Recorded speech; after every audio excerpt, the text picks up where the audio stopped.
सृष्टि रचना भाग 1। जब केवल परमेश्वर कबीर जी ही थे। बहुत समय पहले की बात है, इतना पुराना समय जब ना ये धरती थी, न आकाश, न सूर्य, न चंद्रमा, न तारे, न देवता, न मनुष्य, न जन्म, न मृत्यु। चारों ओर केवल एक ही अनंत दिव्य लोक था, जिसे अनामी लोक कहा जाता है।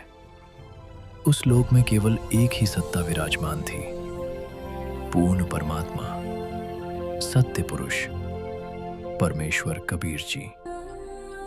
वो लोक इतना अद्भुत था कि वहां अंधकार का नाम तक नहीं था।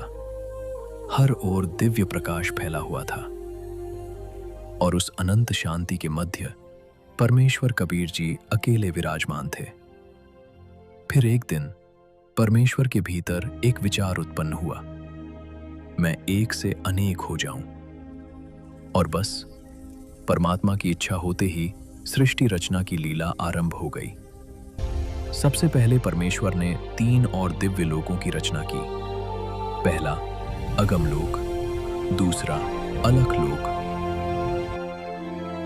और तीसरा सत्यलोक। अब कुल मिलाकर 4 दिव्य लोक हो गए, अनामी लोक, अगम लोक, अलख लोक, सत्यलोक।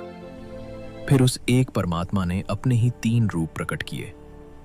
अगम लोक में वही परमात्मा अगम पुरुष कहलाए, अलख लोक में अलख पुरुष और सत्यलोक में वही परमात्मा सत्य पुरुष बनकर विराजमान हुए। एक ही परमात्मा परंतु 3 रूपों में। अब परमात्मा ने सत्यलोक की रचना आरंभ की। वहां न मिट्टी थी, न पत्थर, न लकड़ी, न कोई औजार। परमात्मा केवल अपनी शब्द शक्ति से सब कुछ प्रकट कर रहे थे। उनके मुख से वचन निकला और विशाल विशाल दिव्य द्वीप प्रकट हो गए। 1, 2, 3 ऐसे करते करते परमात्मा ने 16 दिव्य द्वीप बना दिए। हर द्वीप इतना सुंदर था कि करोड़ों स्वर्ग भी उसके सामने फीके लगे। कहीं अमृत की नदियां बह रही थीं, कहीं दिव्य फूलों के बाग थे, कहीं सोने जैसे चमकते महल। फिर परमात्मा ने अपने वचनों से 16 पुत्रों की उत्पत्ति की। वो सभी दिव्य तेज से चमक रहे थे। परमात्मा ने मुस्कुराकर कहा, बच्चों, तुम सभी अपने अपने द्वीपों में जाकर खुशी से रहो। सभी पुत्र आनंद से अपने अपने स्थान पर चले गए। उन 16 पुत्रों में से एक का नाम था अचिंत। कुछ समय बाद परमात्मा ने अचिंत को बुलाया। चारों ओर अलौकिक प्रकाश फैला था। तब परमात्मा बोले, बेटा अचिंत, अब आगे की सभी रचनाएं तुम करो। अचिंत ने हाथ जोड़कर आज्ञा स्वीकार की। फिर परमात्मा से मिली शक्ति के आधार पर अचिंत ने एक और सत्ता की उत्पत्ति की, जिसे आगे चलकर अक्षर पुरुष या पर ब्रह्म कहा गया। अक्षर पुरुष उत्पन्न होते ही सत्यलोक के उस दिव्य मानसरोवर में स्नान करने चला गया। वो मानसरोवर कोई साधारण तालाब नहीं था। उसका जल अमृत से भी अधिक शीतल था। उसकी लहरों से दिव्य प्रकाश निकलता था। सत्यलोक में शरीर सांसों से नहीं चलते। वहां वायु की आवश्यकता नहीं होती। जैसे जल के प्राणी पानी में रहते हैं, वैसे ही वहां के शरीर बिना वायु के भी जीवित रहते हैं। अक्षर पुरुष उस दिव्य जल में उतरा और उस अमृत समान शीतलता में सो गया। समय बीतता गया, बहुत समय बीत गया, पर वो बाहर नहीं आया। तब परमेश्वर कबीर जी ने एक अद्भुत लीला की।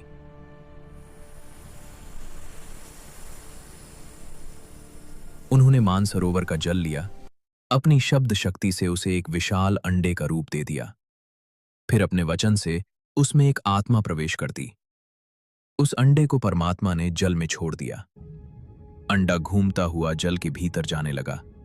गड़ गड़ गड़ उसकी आवाज पूरे मानसरोवर में गूंजने लगी। तभी उस आवाज से अक्षर पुरुष की नींद टूट गई। अधूरी नींद से जागने पर उसे क्रोध आ गया। उसने क्रोध भरी दृष्टि से उस अंडे की ओर देखा और जैसे ही उसकी दृष्टि उस अंडे पर पड़ी, वो अंडा 2 भागों में फट गया और उसके भीतर से एक तेजस्वी ज्योति प्रकट हुई। वो था ज्योति निरंजन, जिसे आगे चलकर काल, ब्रह्म और कालयी कहा गया। तभी आकाशवाणी हुई, अक्षर पुरुष, तुम निंद्रा में थे, तुम्हें जगाने के लिए यह लीला करनी पड़ी। दोनों बाहर आए और परमात्मा को प्रणाम किया। तब परमेश्वर ने कहा, तुम दोनों अचिंत के द्वीप में जाकर रहो। दोनों आज्ञा पाकर वहां चले गए।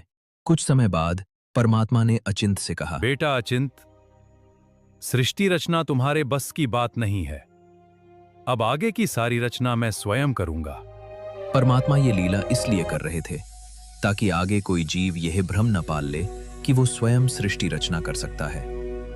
जीव जीव ही रहता है और परमात्मा परमात्मा ही होता है। इसके बाद परमेश्वर ने अपनी शब्द शक्ति से असंख्य आत्माओं की उत्पत्ति की। पूरा सत्यलोक आत्माओं से भर गया। हम सभी आत्माएं वहीं रहती थीं। हर ओर आनंद ही आनंद था। न कोई दुख, न कोई मृत्यु, न कोई रोग। सभी आत्माएं परमेश्वर कबीर जी की शरण में आनंद पूर्वक रहती थीं। लेकिन उसी सत्यलोक में रहने वाले ज्योति निरंजन के मन में धीरे धीरे एक अलग इच्छा जन्म लेने लगी।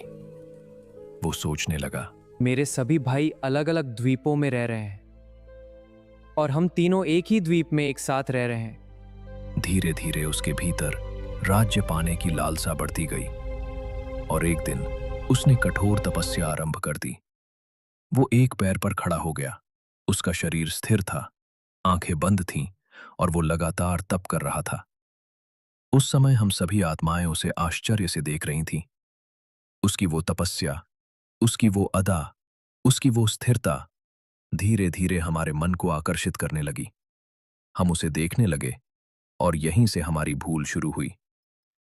तभी आकाश में परमेश्वर कबीर जी की दिव्य आवाज गूंजी, हे बच्चों, तुम मस्त रहो, इसकी क्रिया पर ध्यान मत दो। यह जो कर रहा है इसे करने दो।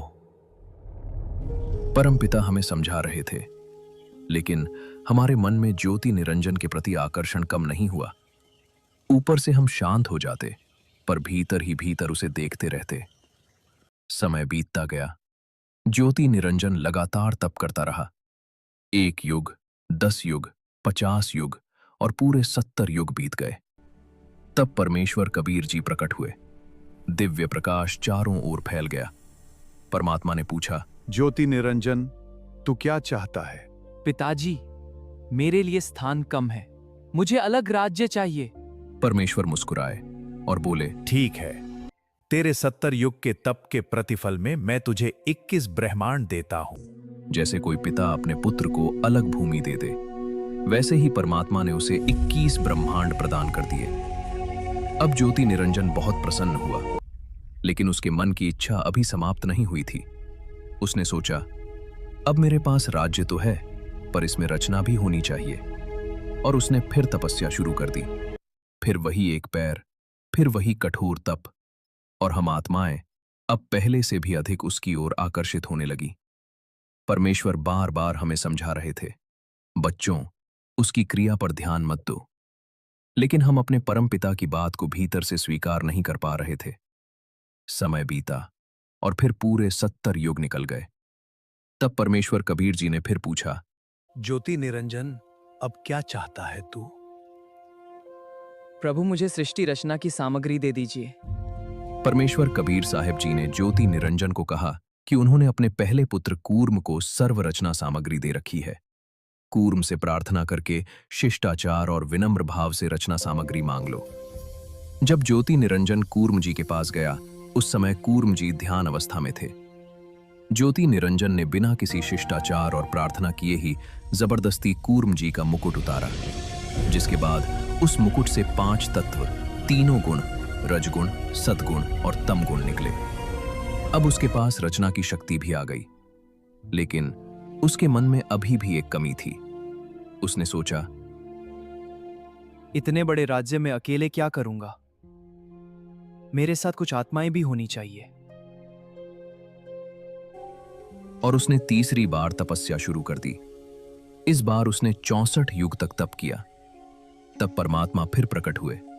उन्होंने पूछा, ज्योति निरंजन अब क्या चाहता है? पिताजी, मुझे कुछ आत्माएं दे दीजिए, मेरा अकेले मन नहीं लगता।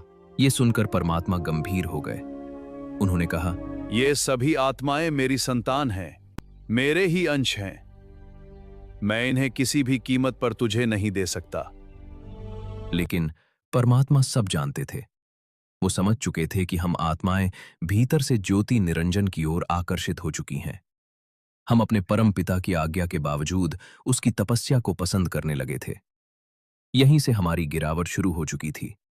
परमात्मा बोले, यदि कोई आत्मा स्वयं अपनी इच्छा से तेरे साथ जाना चाहे तो मैं उसे रोकूंगा नहीं। ये सुनकर ज्योति निरंजन हमारे बीच आया। वो बोला, मैंने 21 ब्रह्मांड लिए हैं, वहां नई सृष्टि बनाऊंगा, स्वर्ग बनाऊंगा, नई रचना करूंगा। क्या तुम मेरे साथ चलोगे?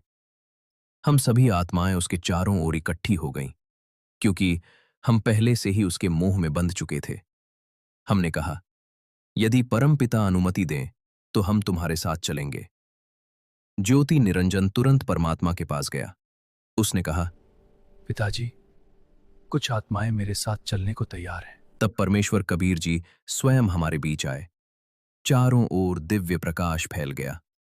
परमात्मा ने पूछा, जो आत्मा ज्योति निरंजन के साथ जाना चाहती है वो हाथ उठाकर बताए।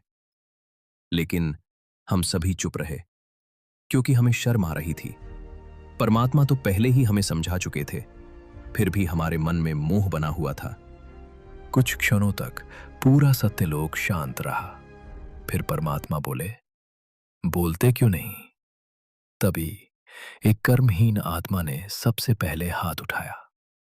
मैं जाना चाहता हूं। बस उसके बाद बाकी आत्माओं ने भी हाथ उठाने शुरू कर दिए। परमात्मा सब समझ चुके थे।